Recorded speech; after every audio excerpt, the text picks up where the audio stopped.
time always moving. No force can stop that. I myself, you see, getting older and older.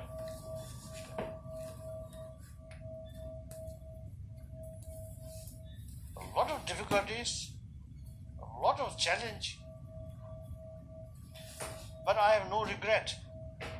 No regret. Life should be meaningful life, purposeful life. That's important.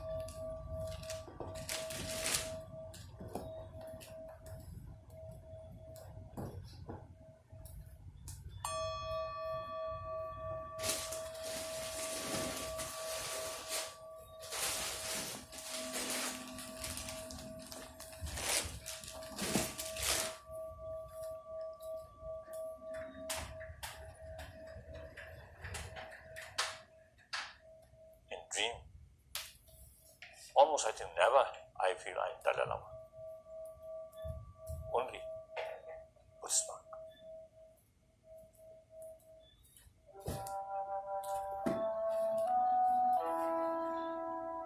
I lost my own country. As a refugee, the major portion of my life spent outside Tibet. But that creates different sort of opportunity. Number one, genuine Buddhist knowledge which we carry. Now, opportunity to expose outside world. Many scholars, including many scientists, now really full of knowledge, the value of Buddhist philosophy which we 1,000 years kept. Then second, all Tibetans, Khambas, Amdos, and Central Tibetans, all now much, much united.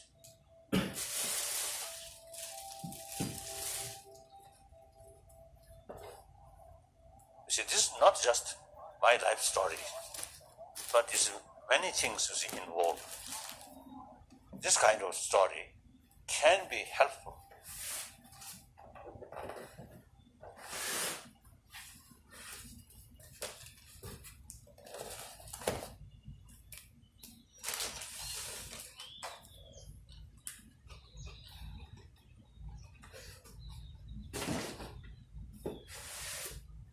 Yes, my meditation session actually dedicate my body, speech, mind to limitless centered being.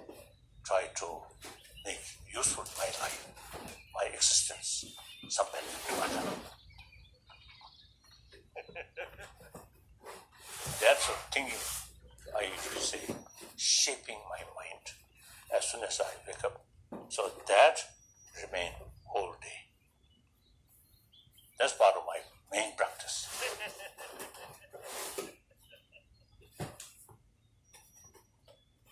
In dream time also, quite often, you see meeting with a large number of people, then explain certain sort of Buddhist concept, or altruism like that, or emptiness. That quite often happens. And also sometimes analyze. This is some new ideas or new sort of conclusion developed during dream time. Then get up 3:30, at least 4 or 5 hours, some meditation.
this is right time now.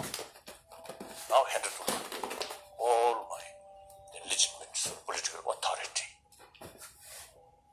Almost 4-century-old tradition, Dalai Lama institution, had of both temporal and spirituality.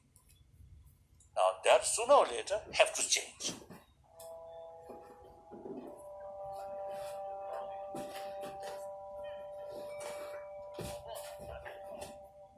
The great 14th Dalai Lama, quite popular,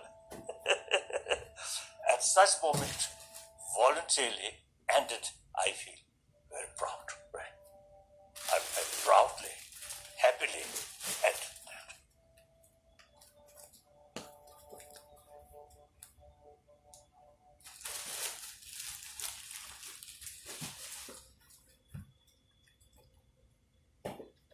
Even 13th Dalai Lama, after he had the opportunity seeing China and then the British India, he recognized things are changing.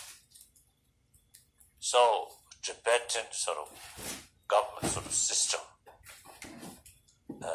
also, I think he thought now needs some change. And he also recognized importance of modern education.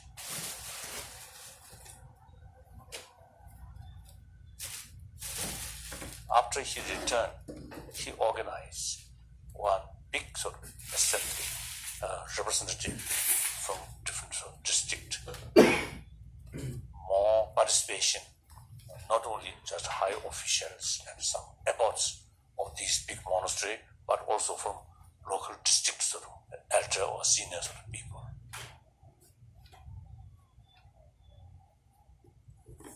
But then his vision not very successfully materialized. Till 13th Dalai Lama's age, I think early 50, his body, very energetic, very good, his health very good. Then again the Chinese attack come, and quite big portion in eastern part of Tibet lost. At that time, all of a sudden, the 13th Dalai Lama's face became very sort of fragile.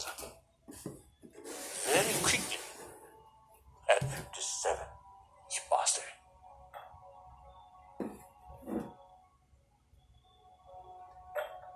In his last will, also he expressed some his sort of complaining the officials not work properly. Some sort of his regret. Actually, his sort of destination about 100 years. So, seems he felt his life, even if it remained long, the situation really becoming something very, very serious. So he preferred one young Dalai Lama, maybe fit. So then, I came.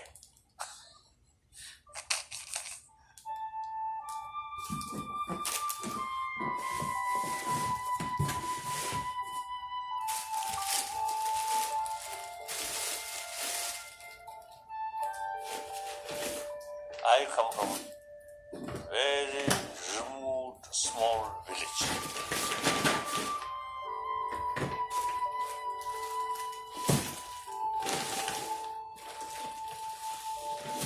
As a lay child, then how to do?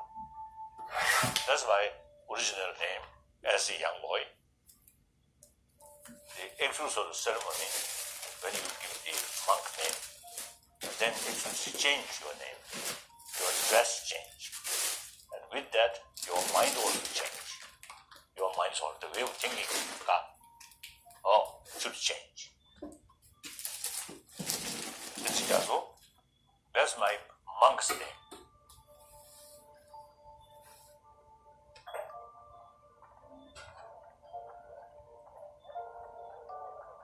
The first lesson of the value of compassion I got from my mother.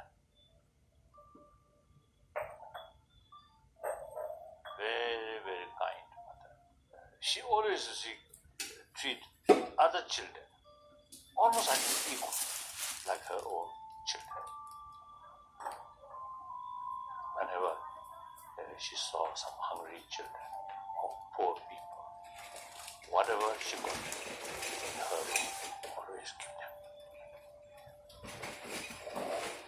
My mother, our mother, very warm-hearted person, till her death, remained that way. So I'm quite sure her next life, I think, very good one. There's no question, no doubt.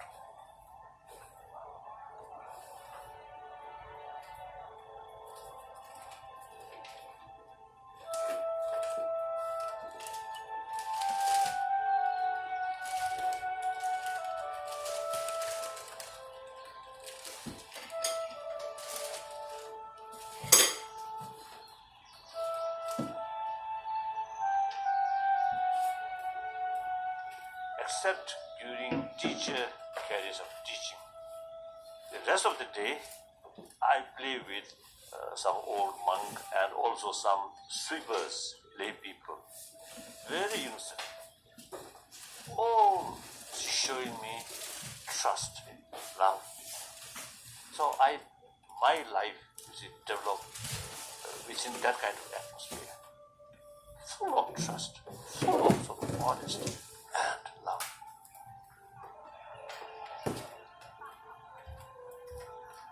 When I reflect those sort of days of my life, I think very, very happy, very happy.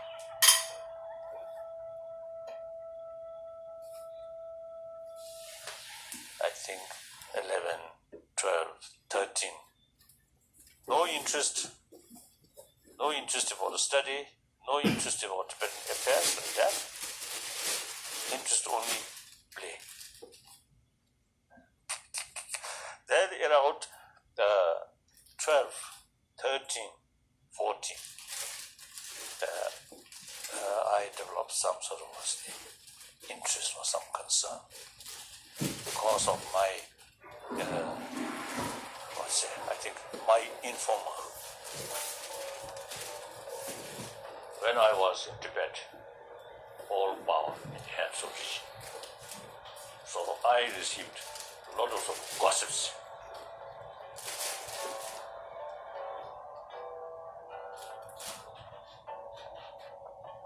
If I ask some officials, then they are very hesitant to tell the truth. But sweepers, those very, very innocent people, many of them come from village, and some ex-soldier, very innocent. So, when I ask something, whatever they heard, without hesitation, they telling me the truth. A lot of criticism about high officials, including regent. In Potala, the Dalai Lama sort of room, just below that, the regent's sort of office there. One day, some sweeper indicated me, please come. I quietly went there, and then they showed me one so small kasuna. Small, big. Called noble families. One subject, he suffered due to unjust treatment from his landlord. So he came to regent office, complained that the regent's official very much close link with that landlord. The official, no interest to listen his view, just scolding. Then I realized this power too much in single person's hand or few of their friends. So I had that clear sort of awareness, the false existing system. The main reason is power in few individuals' hand. I grown up more sort of formality. I already felt that's not much sort of useful, not much helpful. Since my young age, I always prefer to accept the reality.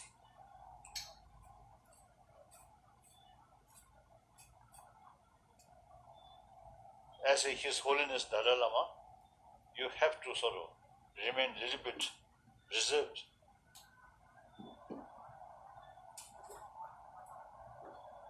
I love you, mixing with ordinary people, as an ordinary human being.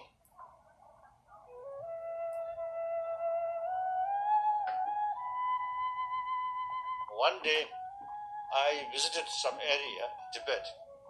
So we spent one night, one sort of small village. Afternoon, I went outside and I met one lady. And then the lady asked me, where is Dalai Lama? Where is His Holiness? I told her, yes, somewhere. She asked me, any possibility to see him? I mentioned, yes, possible, tomorrow. Next day, when public sort of audience, she approached in line. So I smiled.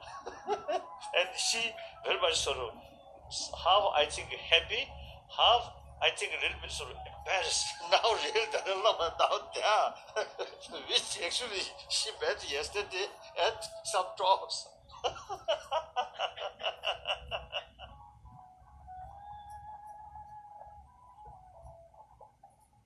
1950, I took political responsibility. So then 52, I set up one reform committee. So we already start some change about taxes. We also, you see, want to carry more reform, including land. Then not very successful because of new circumstances. Chinese Communist officials, they want reform according to their own sort of way. If reform carried by Tibetans themselves, that's naturally more suitable to local condition. So that might be hindrance about their own way of reform. So they are not very favored.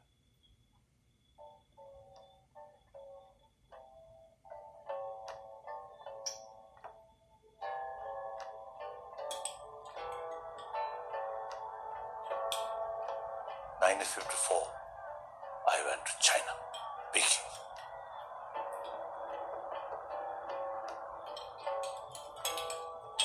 Some people say that is wrong. I feel very right. At least, you see, as a result of my sort of visit there, I developed very, very, very cordial sort of relations with Chairman Mao.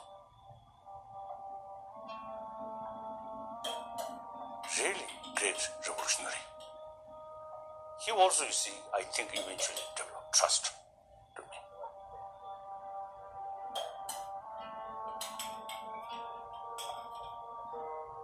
Then me personally, I learned international labor movement, socialist sort of movement.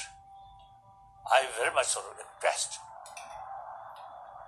So now these days, I really telling or expressing, now we need sense of global responsibility. Now that idea come from there. And then also the equality as a socialist system should not develop a gap rich and poor. Marxist economy showing concern about equal distribution, whereas capitalism only talk about profit, not talk equal distribution. So Marxist economy, at least some moral ethics there. This is my view. praise Buddha. She considered Buddha as a sort of revolutionary. When my last meeting with Chairman Mao Zedong, then she told me, "Oh, your thinking is very, very scientific thinking. So, religion is poison." She told me. So I think she really was open his real feeling towards me. Then 1956, I had the opportunity to come to India. The atmosphere, Chinese officials, Indian officials, whole atmosphere is something different. Then particularly, I invited to see Indian Parliament. I am very much impressed. Full of noise, looks no discipline. But you see, and particularly, you see, many members who say very proud to criticize directly Indian Prime Minister. So I am very much impressed the democratic spirit, freedom of speech, freedom of thought. 15, 16, some interest for practice started. So 2 years, I really made a lot of sort of effort. So during this period, the practice of thinking, analyze about emptiness, quite sort of seriously. Age 19, I received highest ordination, Bhikshu, from Bangladesh.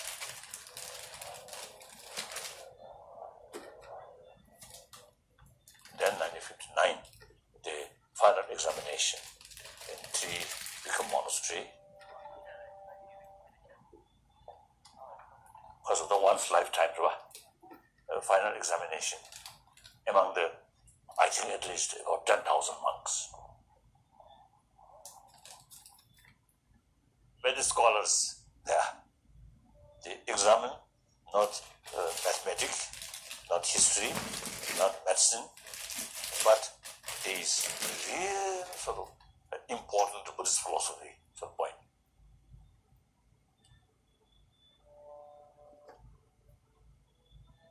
And they recite some sentences. Actually, it was wrote by my tutor. I learned by heart, and then without text, I recite. Very much moved.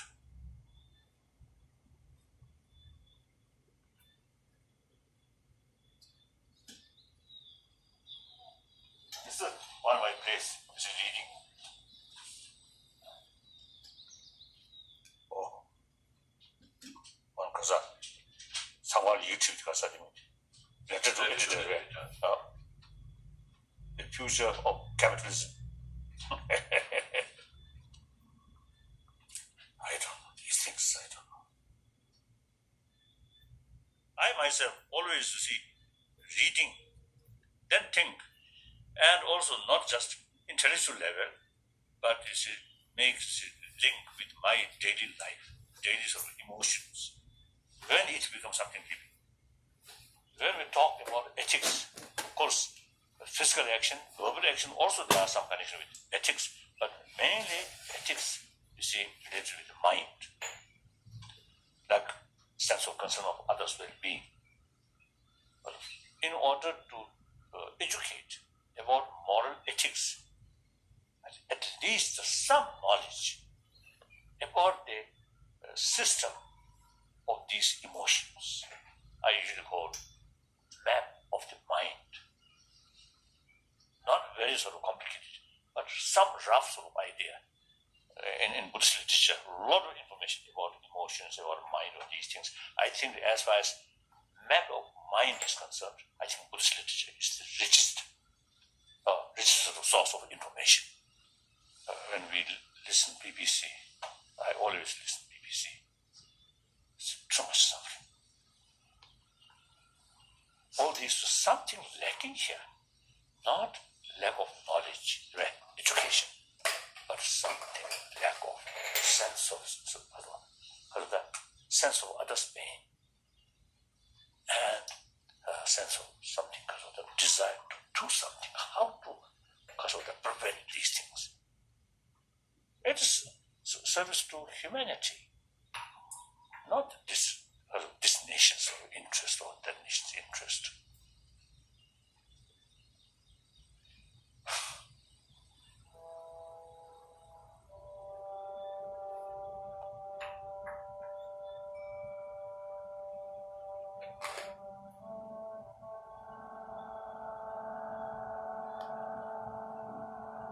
Situation is at Tibet. Since early 56, open sort of crisis already happened in East Khmer area like that. So then, of course, naturally, in day-by-day's experience, when bad news come, at the time my mind calm or quite good mood, easier to handle. When bad news come, at the time my mood, some angry already, something, then more difficult. So that also lesson for my own interest. Life is not easy, circumstances difficult. Then best way to face these difficulties is calm mind. Seed of appreciation or admiration of affection come from my mother. On top of that, Buddhist training. And then the actual experience, combine these things. I think I have strong conviction. I think I can say unshakable sort of conviction.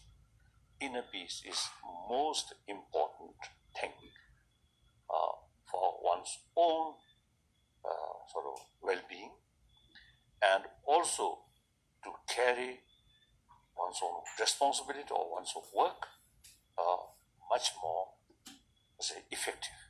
If your own mental state too much disturbed, then quite often wrong decision happen.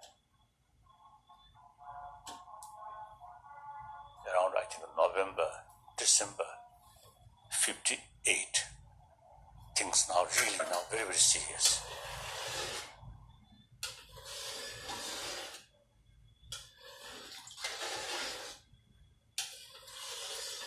One night, I dreamt I was in Lhasa in Kitiku.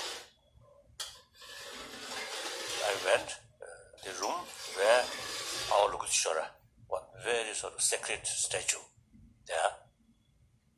And I look, the statue looking at me like that. That's indication. Come. No. Like that. Then I went, I approached that statue, and then I hugged somebody, embraced. Oh. Then that statue, she speaks, so start one sort of prayer.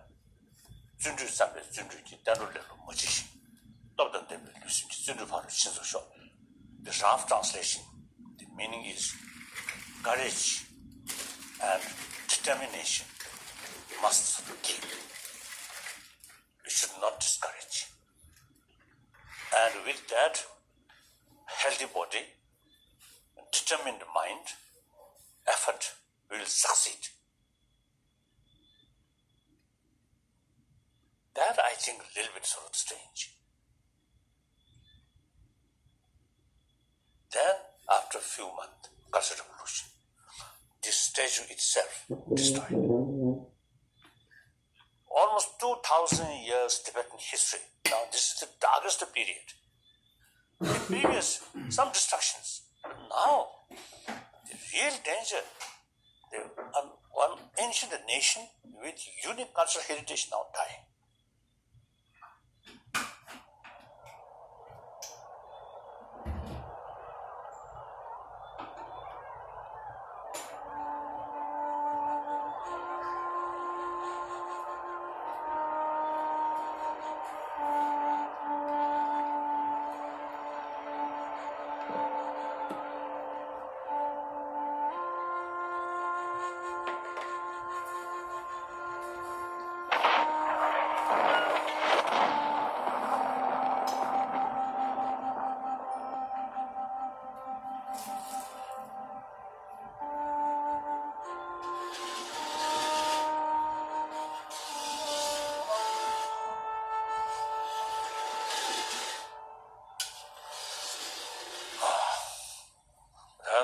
perform these things now out of question.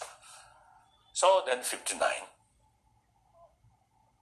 March 17th, I left Lhasa.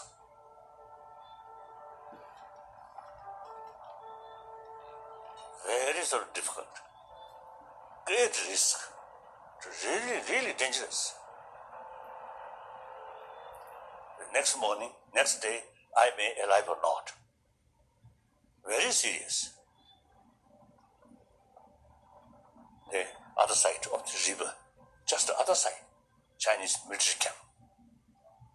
We can see this is some Chinese sentry post. If they open fire, finish. I think sometimes I describe almost like a miracle. I escaped.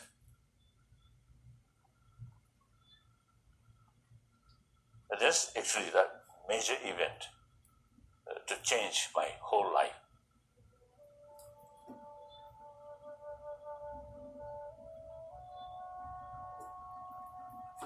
One great Indian master, I often take that quotation. If you face some tragedy, then analyze the tragedy. If there is possibility to overcome that tragedy, no need to worry. Make effort. If there is no way to overcome that tragedy, then no use too much worry. Very practical, very realistic.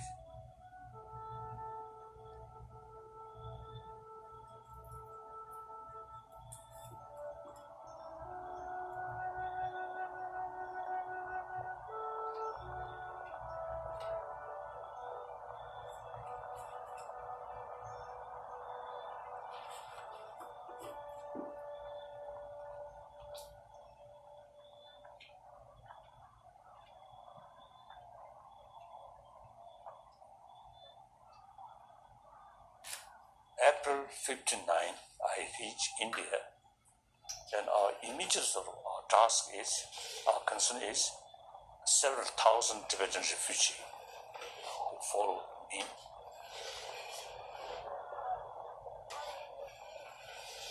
So in 6 days, I discuss with officials, now we must include representatives from the public, from the people.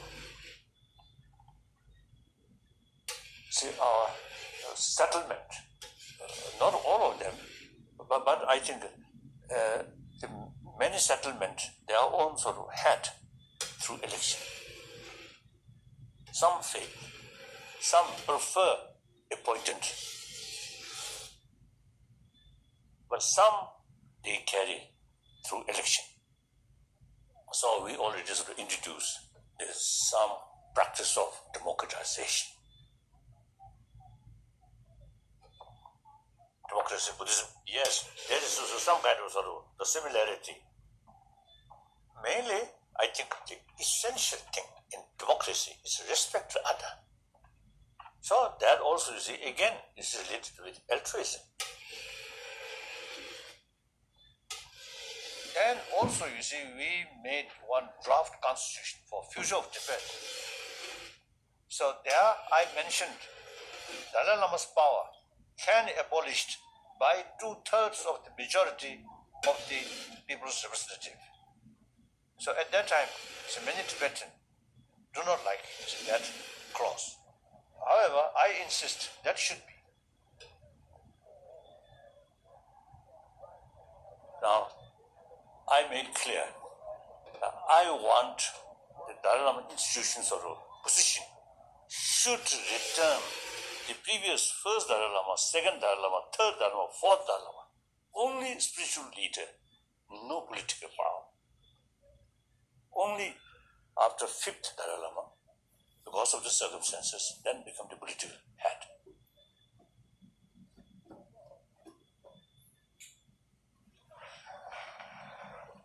Now almost 20 years. I come here. Now one building, old building. His Holiness is old residence. One small cottage.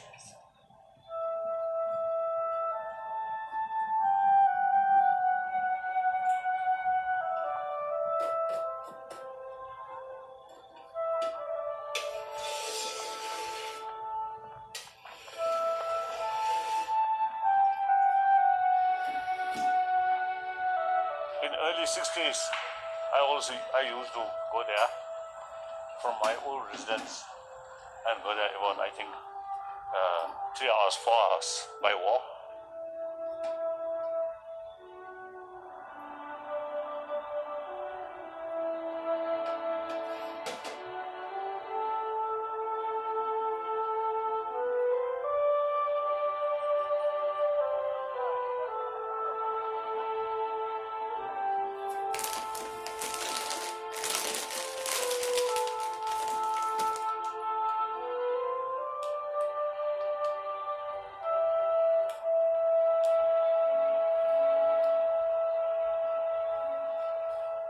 And one time my mother also joined. Even you see later, you see some problem with her, this hand or this hand, something. Oh, but even then, was always doing something. Very active. As a farmer, I think very active.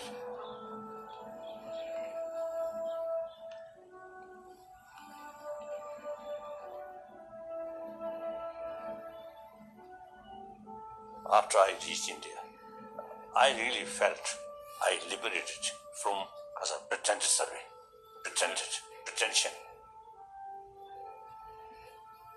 This is my childhood. I want to be just ordinary human being, like that.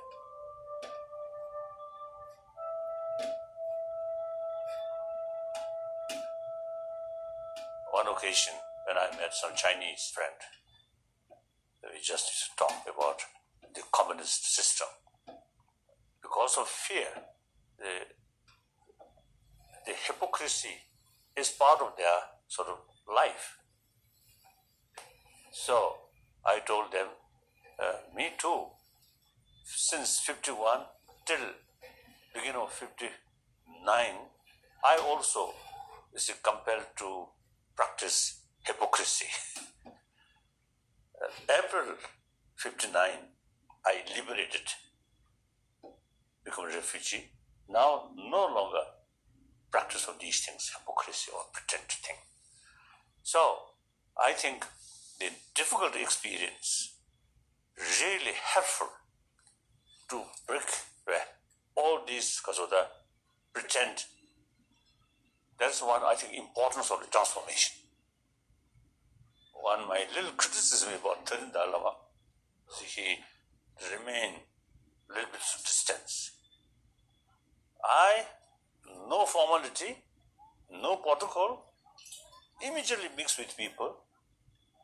That also, I think, very much fit my basic nature. So you becoming much more closer to reality. Things are difficult. No time to say nice things. You must accept the reality and tell reality. So that immense help for me.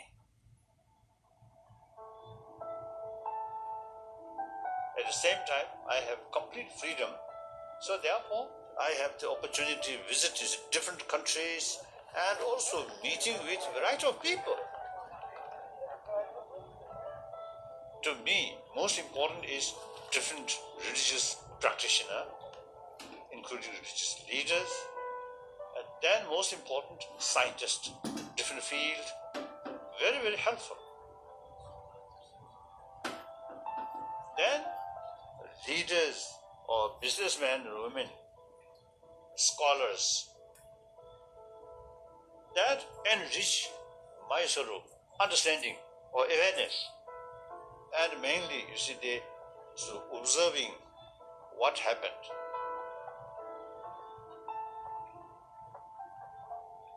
Then, you see, my conviction, today we really lacking moral principle.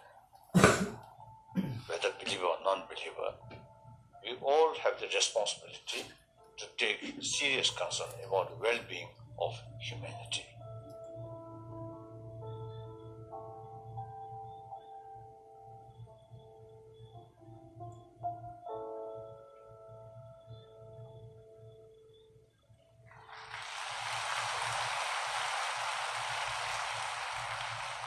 if I still remain inside Tibet, I don't think this kind of desire, this kind of sort of idea may not develop. So I often is telling people, me personally, become refugee is very, very good. So that ultimately, because of the Chinese communist aggressive policy, they gives me this opportunity. They created like that.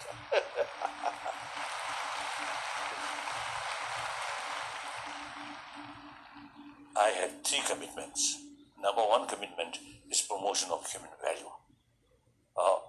And another word, secular ethics. And then number 2 commitment is promotion of religious harmony. 3rd commitment is Tibetan problem, Tibetan issue.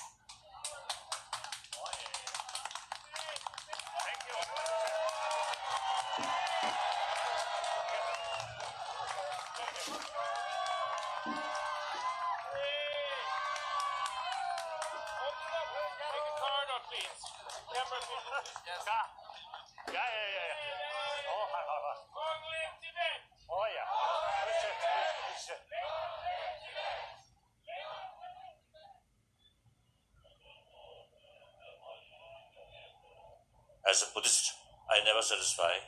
Simple way, faith, system, practice.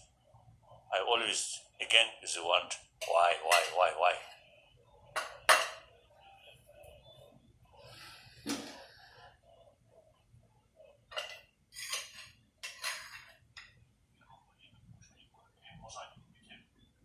Sometimes I describe myself as a staunch Buddhist.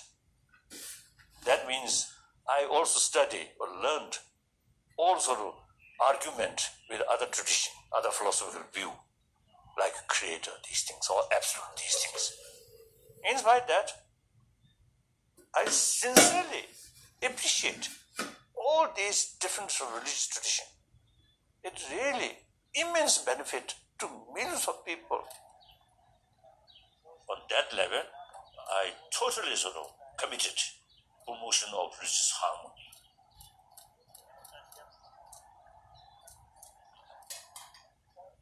Particularly now these days, every day we hear killing in the name of different faith.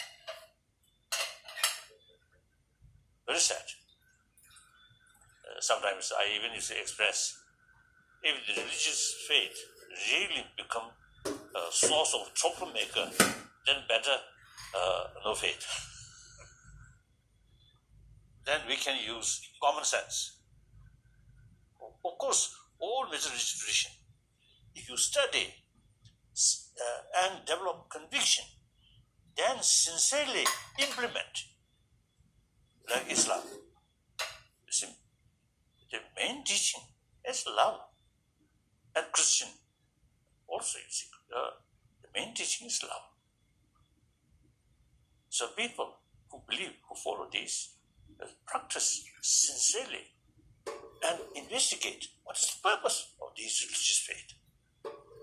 I feel to improve oneself in order to become more happier person, peaceful person. So the spiritual field, the concept of one religion, one truth, is old-fashioned.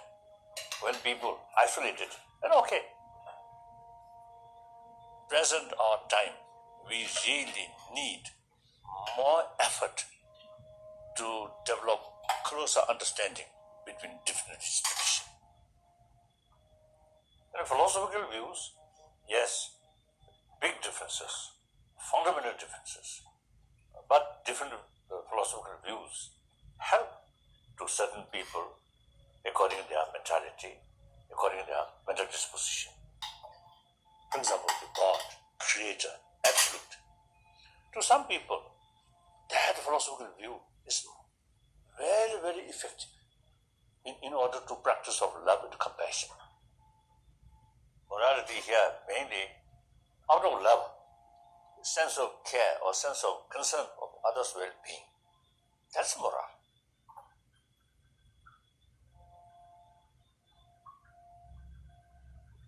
I never sort of attempt to propagate Buddhism. No, never. You see, it is impractical. Anyway, I think wrong according to reality. You see, pray all human beings should become Buddhist. I think it is wrong. That means we should disrespect other religion. The 7 billion human beings be happy. Yes, very realistic. The 7 billion human beings become believer. I don't know. So that also, I think, the result of Mokkha, the realistic approach. Yes, whether you like it or not, there are some different traditions. And also, you see, benefit to millions of people. It's a fact. You must accept the fact. Then, also, you see, I accept the right of non-believers. So now, we have to find out ways, means to understand the inner value to these people. If we talking moral ethics based on religion, then these people, we have no interest for religion. So I felt now there's the possibility is there without touching religion, making clear the more warm-heartedness is very, very sort of important element in the community, in the family, or even individual for health, for a successful life. I believe. So that's why we are trying to propagate secular ethics, not relying on religious faith. I always stress, now we should be 21st century Buddhist. In order to achieve happy life, there's no point to neglect about our inner value. These inner value, not necessarily to bring from religious sort of teaching.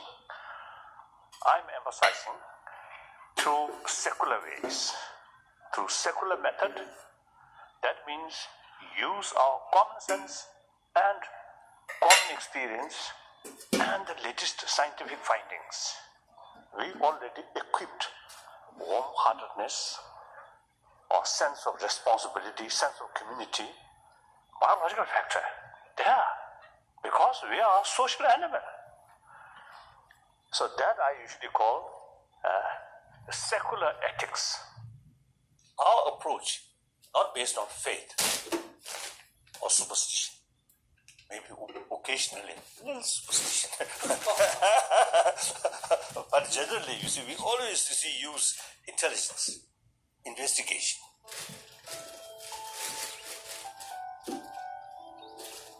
On this level, I consider myself as a student of Nalanda tradition. The Nalanda tradition, much emphasis investigation. So very scientific. Then that brings interest about science.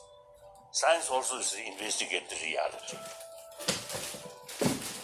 Now, many scientists, particularly health scientists, they really now showing serious concern about peace of mind. A healthy mind is very much close with healthy body. Therefore, I felt the full cooperation concerning about peaceful mind and scientific research. So that's why Mind and Life Institution create like that. Now here is the scientific sort of finding, very, very important. It's more convincing to everybody, to ordinary people. The best way to relax is calmness of mind. Calmness of mind through drug is temporary, through injection, temporary. The calm mind must develop through mental training. This is not a religious matter. This is something simply is a training of mind, educating mind. Modern education very much oriented about material well-being.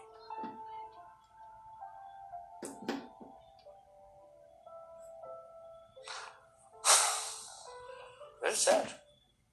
Very sad. All these is the faults of our existing education system.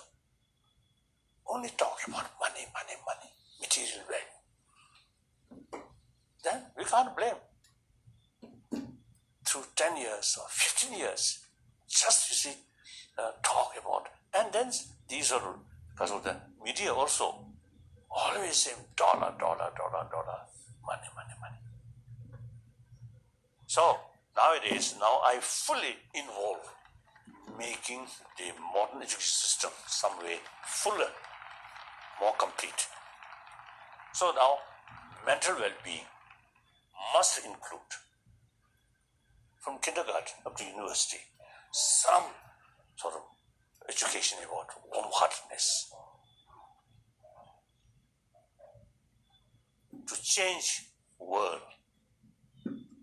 I think another word, this extreme self-centered narrow-mindedness. Open that through education, through awareness, not through blessing, but through education.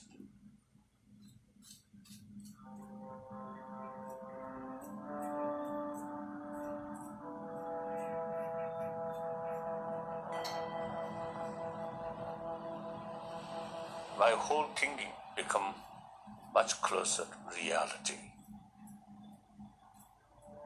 So whenever I give teaching, or even sort of ceremony, or ritual things, I always touch about emptiness.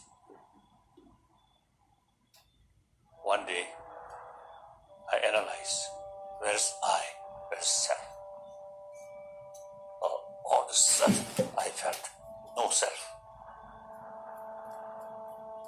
During that moment, some kind of special feeling, pain, some kind of uncomfortable or pain, some pain, lightning. Then I know these appearances are not reality. Reality is something different. In real reality, it's just interdependent and no absolute identity. I report to my tutor about my understanding about the ultimate reality.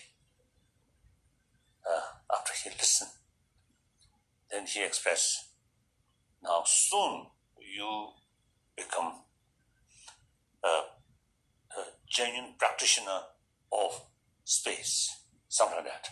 Namgenanjo, or yogi of space. Meaning is yogi of emptiness, like that. Then I found the real unique teaching and also foundation of Buddhism is that emptiness. Now is my life is very much sort of absorbed these two sort of concept of things does not exist as it appears.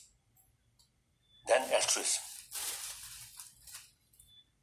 So my daily practice, also these two things are main thing.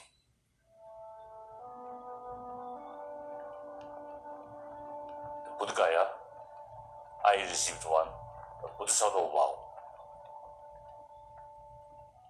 Although I received the Bodhisattva vow since my childhood, but the text, 정주 중론 단계, 정주 선배도 뭐 뭐죠? 디 벌써 앞에 채도.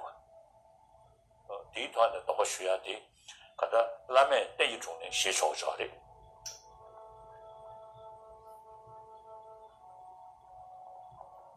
I asked my tutor, Lingmuchi, please, you should take that vow from the Buddha Gaya Buddha statue. Then I want to receive that. And then he gave me that vow in front of Buddha statue. Huge movie.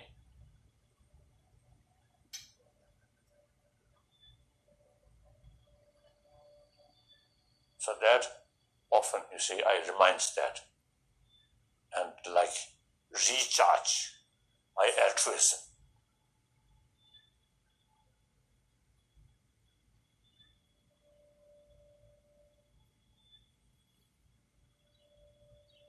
My teacher, Ling Rinpoche, as his student, I think, beloved student, I think, he really loves me. He really took every care about me. When I received news, you see, he got sick. At the beginning, I very, very disturbed. Previously, I felt, oh, when you see my tutor no more there, then how can I live? That kind of feeling. Till my tutor remained there, I always feel something solid rock I can lean. When he passed away, now no longer that rock. That sadness brings more enthusiasm, more determination. Now I myself should work hard and fulfill my tutor's wish. I must fulfill.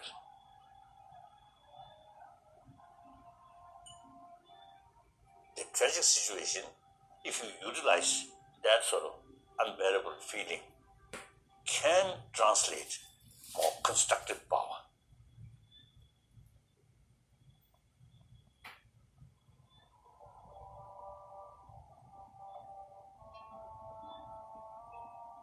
We still consider Tibet is occupied land. Yet, we are not seeking independence for our own interest. Tibet materially backward, isolated landlocked country. So Tibetan also is want more sort of material value, material sort of development. Therefore, as far as material development is concerned, remain within the people of China. We get much sort of benefit. Provided our unique cultural heritage, this must protect. So, meaningful autonomy, besides defense and foreign affairs, and the rest, Tibetan themselves should carry full responsibility. Then there's mutual benefit. That's my view.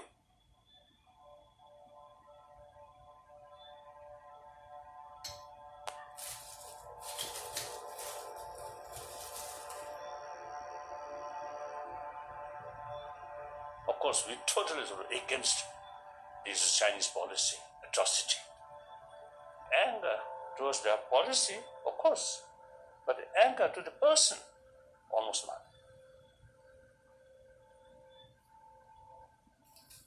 One monk, now his age 93, he spent about 18, 19 years in Chinese Gulag. In early 80, he had permission from Chinese authority to come here. We know each other very well. So, in casual talks, he mentioned while he was in Chinese Gulag, he faced some cases of danger. Now I asked him, what kind of danger? His answer is losing compassion towards Chinese. He considered that as something dangerous. Quite wonderful, isn't it?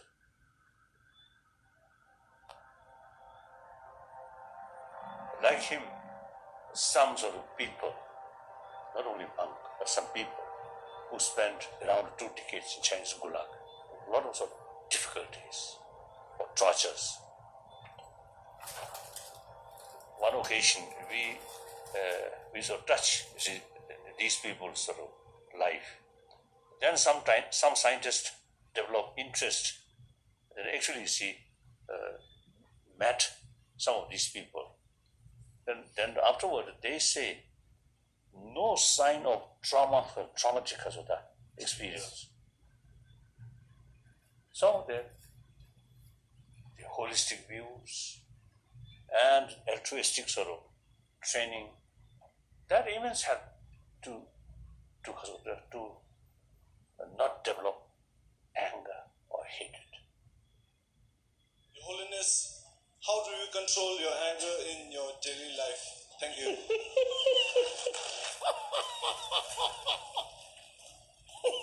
When I got angry, shouting.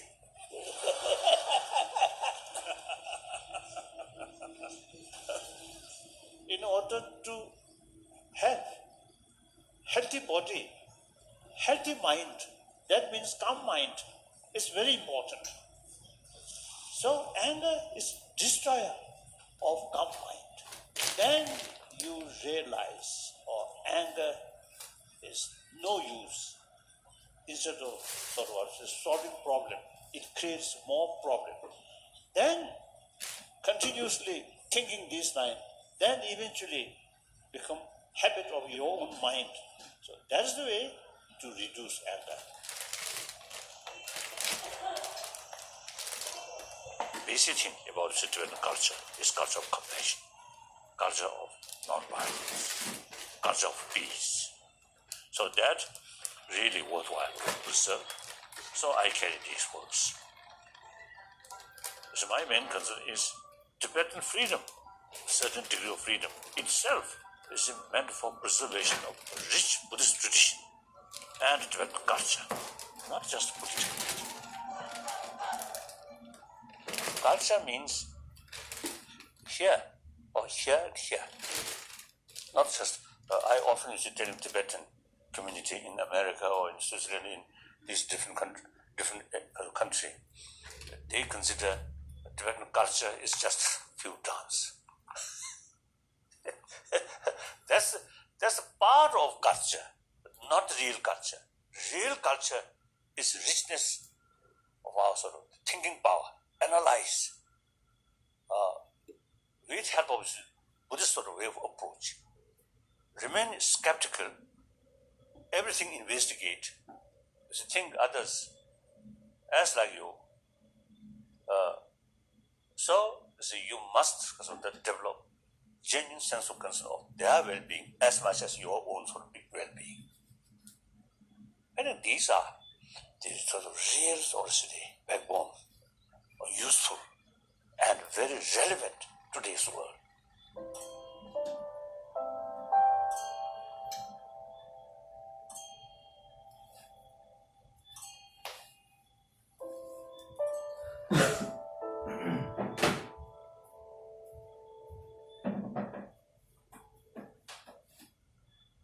Since 1959, I start work for democratization.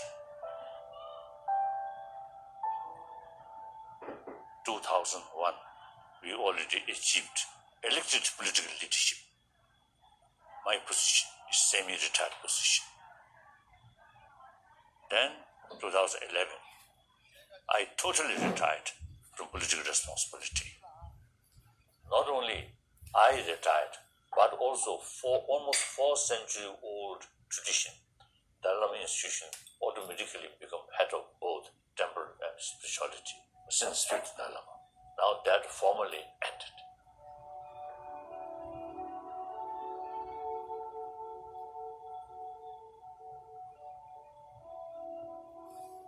As early as 1969, I publicly stated whether the very institution of Dalai Lama should continue or not up to Tibetan people. If majority of Tibetan people really feel this institution now no longer relevant, then this institution automatically will cease. However, according to present circumstances, I think that this institution will remain. If this institution involves politics, then political quite often because of the uncertainty or unpredictable. So, in order to keep the Dalai Lama institution continuously and more respectful, better distance from political power. And then another reason here, if dwelling community, they are quite well organized and remain intact, then after me, they can carry all this work. And a few decades ago, when my fact-finding delegation visited China, one Chinese official told one member, Tibetan issue entirely depends on one single person. Once that single person passed away, then no longer any dwelling brought. And this is not the case.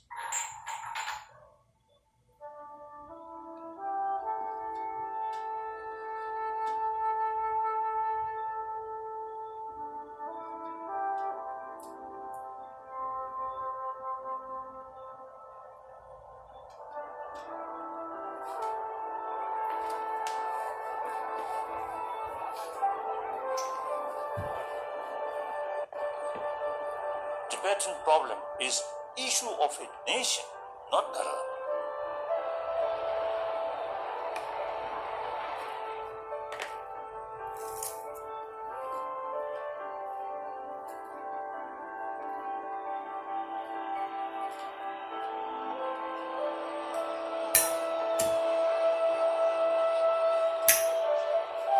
Whether Dharma alive or not, our struggle, headed by our organization, will continue.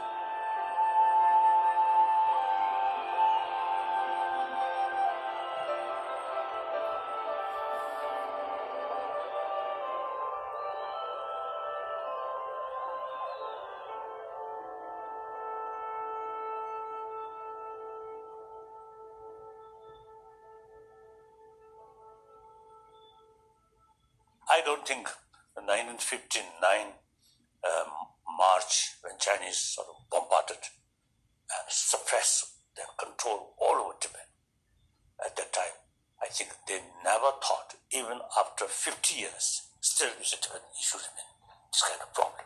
I don't think. So no mistake, I feel.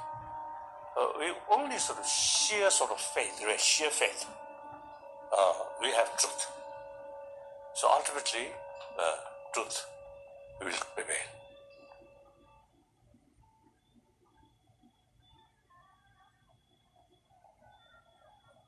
Few months before Cultural Revolution, I carry one special sort of prayer meeting. Every night, some unusual dreams.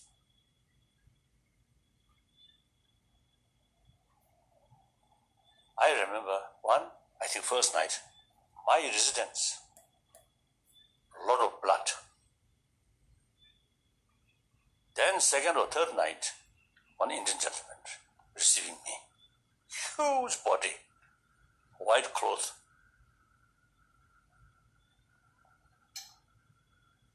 I think last night of the prayer meeting, the main statue of our Lokiteshvara in Potala, I came in that temple and making some prostration.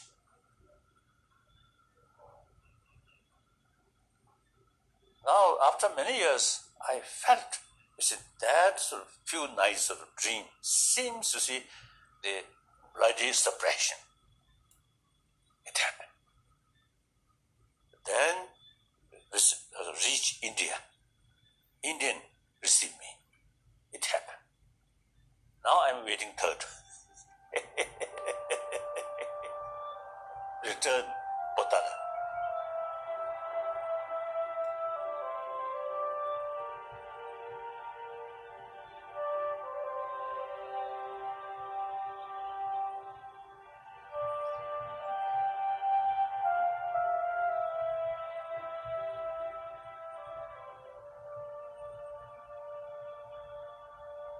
Power means something more effective. I think individual case, power not much sort of relevant. But in the terms of group, you see, in order to mobilize, is something important. But then, power, whether good or bad, depend on motivation.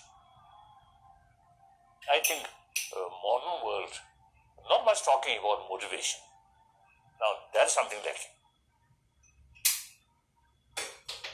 Power used for the selfish or self-centered. Then, really poisonous, rather poisonous to power. Really destructive power. In the spiritual field also is some institution.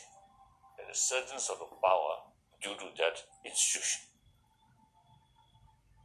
What what is the real meaning of religion is love. Who can against sense of caring of others? Never. But religious institution, religion also, you see, become instrument for exploitation. In my own case now, I'm not using the institutional sort of power, right? Just I think power of, my motivation, my sincerity, power of inner truth. As I mentioned before, a holistic view, that's I think very important. Of course, the leadership, leaders, naturally, they should take sort of top priority about their own national interest.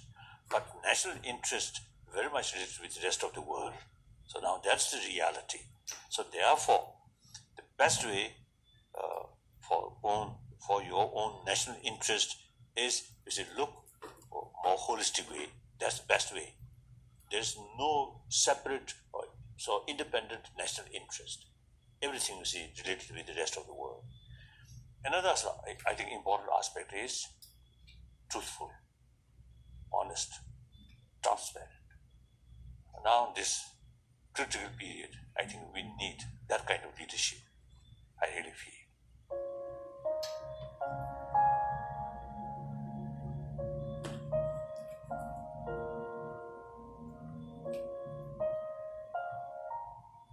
Some way, you see, the situation developed such a way, I had some opportunity to help to serve people, make more awareness.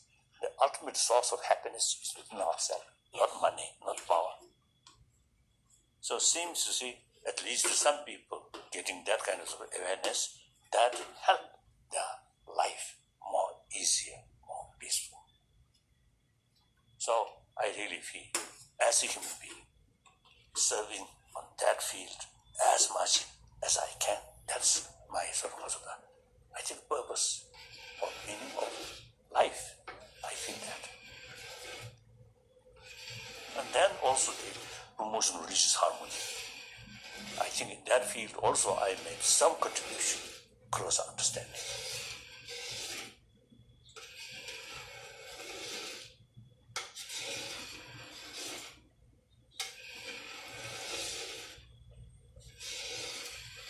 So now I'm very happy. Now my time, my energy devoted in these two fields. And then other Tibetan issue, the Tibetan themselves now carrying full responsibility. So that's, I really am very good. So I think my major decisions, my lifetime, I think all under most difficult circumstances, I think very right decision. So we at least still some kind of body, Tibetan spirit, still here.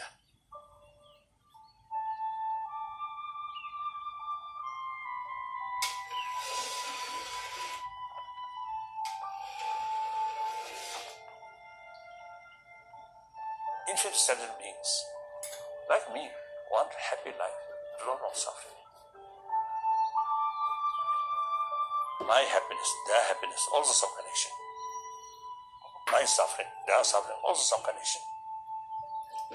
So therefore, I dedicate wholeheartedly my body, speech and mind, some benefit to others. Then you get some kind of real sort of satisfaction and inner strength. So that gives me meaning of life. But the internal level, my sort of courage, I think quite strong. As I mentioned earlier, before coming to India, part of my life also some artificials, some ceremonies or protocol like that. I come to India, then become much realistic. That really is helpful to maintain peace of mind. That immense help to sustain my healthy body. And then also, you see that, I think immense help to find more sort of friends.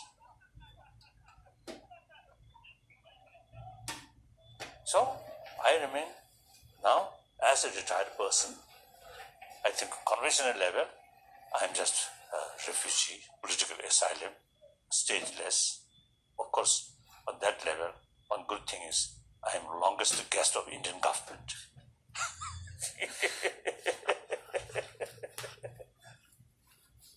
Tell myself, not much time left.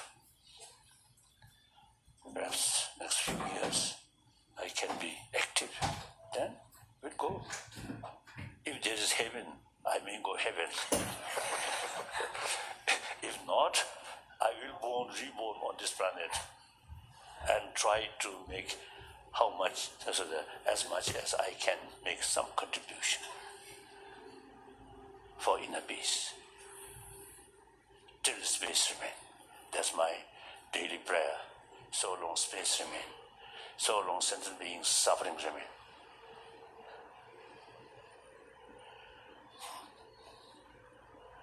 I will remain.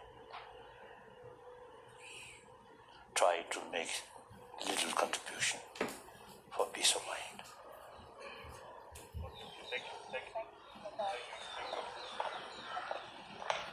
But still life is quite okay.